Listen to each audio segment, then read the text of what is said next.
যাকে আপনারা জগন্নাথ মন্দির বলছেন, এটা জগন্নাথ মন্দির ছিল না, রিসেন্ট বানানো হয়েছে, বেশি দিনের কথা না, 600 বছর আগেকার কথা। এর আগে এই মন্দিরটা কি মন্দির ছিল? এর আগে এই মন্দিরটা বৌদ্ধ মন্দির ছিল। এটা আমার কথা না, এটা গ্রন্থের কথা, বইয়ের কথা, ঐতিহাসিকদের খোঁজের কথা, চর্চার কথা। আমি এখানে দাঁড়িয়ে যতগুলো কথা বলি এগুলো আমার কথা না, আমি বই পড়ে কথা বলি, বইয়ে লেখা আছে, আমি তাই বলি। ভালো করে মন দিয়ে শুনবেন। আপনি যদি বলেন বাবা কোন বই থেকে পাবো, মেদিনীপুর, এই মেদিনীপুরের একজন লেখক, তার নাম হলো যুধিষ্ঠির জানা। এর আগে আমি অনেক বইয়ের রেফারেন্স দিয়েছি।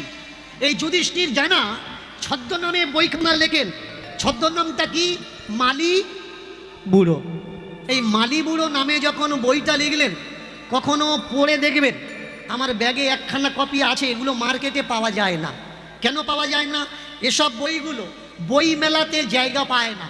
কেন জায়গা পায় না? আস্তে আস্তে আস্তে কেন জায়গা পায় না? কারণ এই সব সত্যগুলো যদি আপনি জানেন, ওদের দোকানদারিগুলো বন্ধ হয়ে যাবে।